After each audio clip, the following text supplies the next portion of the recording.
What's up, y'all? It is week 6, Saturday on Men's Room FTM, and this week's topic is testosterone. I'm excited about this because tomorrow I have a shot and I'll be 111 days on T, and then a week from Tuesday I will be 4 months on T. So that's exciting.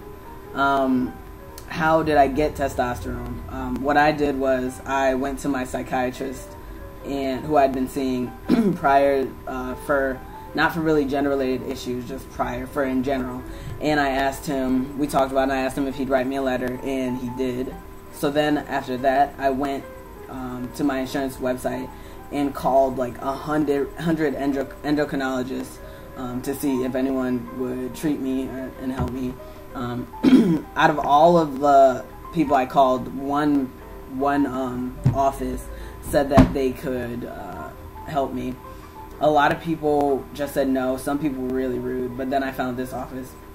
I went to that office. Come to find out, whoever booked the appointment for me was new, and they don't do HRT anymore. But they referred me to another endocrinologist, which is the endocrinologist I use and got my first injection and my prescription from. What forms does testosterone come in? The testosterone form that I take is testosterone cypionate.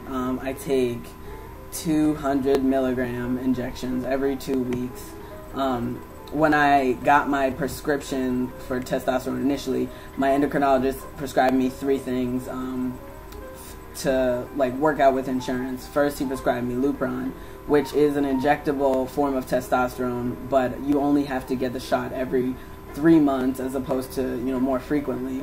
The only problem with that is that it's like $2,000 per bottle, and I was only going to get it if insurance covered it, which of course it didn't, so I didn't get that. He also prescribed me the testosterone cream, which would also be if I couldn't get the cypionate injectables, but I could, so that's what I'm on. And I've also heard of like pellets, but I don't think those are as widely used, but that's what I know about for forms of testosterone. How long do you have to take it? That really depends on the person. I plan on taking it for the rest of my life. I plan on switching when I'm older to the Lupron shot, so I only have to get it every 3 months. I thought about doing the gel, but I've been researching, and I think there are a lot of sort of issues with exposure, like being around pregnant women while using the gel, and sort of having sort of that cream and like getting near them, and it can be detrimental and a lot of things like that. So I didn't want to take the risk. I'd rather just do the shots every 3 months. Some people though choose not to take it forever, to stop at different points. It really depends on the individual person, and what you feel is best for you. I plan on taking it for my whole life because I want the changes that are occurring to sustain throughout my life. So, what are the effects of testosterone? Well, there are so many. Physical, mental, emotional, spiritual changes. Of course, there are the basic physical changes like your voice dropping, getting bigger in the shoulders, yes. Increased hair everywhere, the standard stuff that happens. And then there are a lot of emotional aspects, which, although the physical changes are very important to me, the emotional aspects of taking testosterone have been amazing. And I don't even know if this is just physiological or if it's more mental, but all I know is that since I've been on testosterone, I have had the highest quality of living that I've had to date in my 20 years of life. It's completely changed my mood, the way I look at the world, how I react to situations, how comfortable I feel in group settings. I've become more sort of outspoken. I feel like I can speak up in groups now and be around people a little bit more. And just overall, I just feel a lot lighter and clear of mind and more joyous. It's really it's helped the way that I look at myself and look at my life. So testosterone's amazing because You can see yourself physically changing, but there are also just a myriad of other effects that occur due to testosterone, emotionally, physically, depending, you know. I had a brain fart. But, yeah, testosterone, it's wonderful.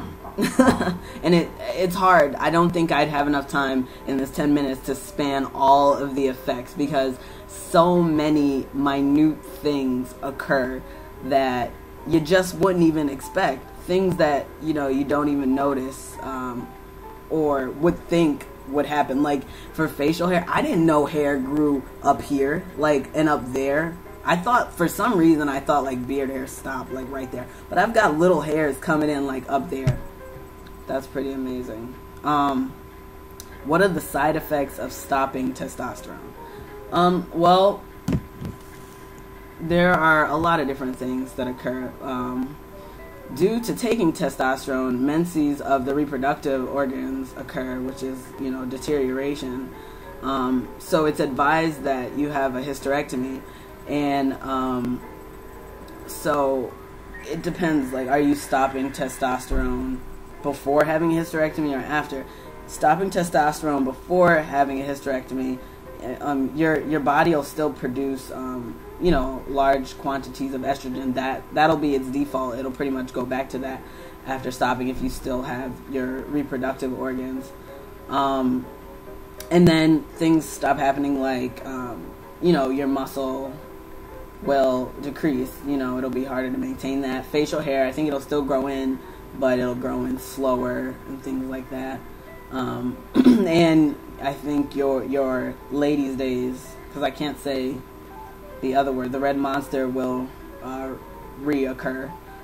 Stopping testosterone after a hysterectomy is a little bit different, and I think it's a little bit more complicated too, because your body is trying to regulate itself with different types of hormones, and I'm afraid that it will affect the natural balance of, you know, the hormones in your body. But I am not an authority on that, because I don't plan on stopping testosterone, so I haven't researched that you know, thoroughly. So I guess that's all I can say about that. Other than that, I'm really happy that I'm on testosterone. It was the best decision I've ever made in my life. I see the world through a different lens. I've been reflecting on it lately, and it's like, what is the saying? I don't know. It's like the icing on the cake. I don't know. It's a really positive change, and I'm really happy about it. So I think that's it. I'm out of time. I hope y'all have a good week next week, and tune in for week 7. All right, y'all. Peace.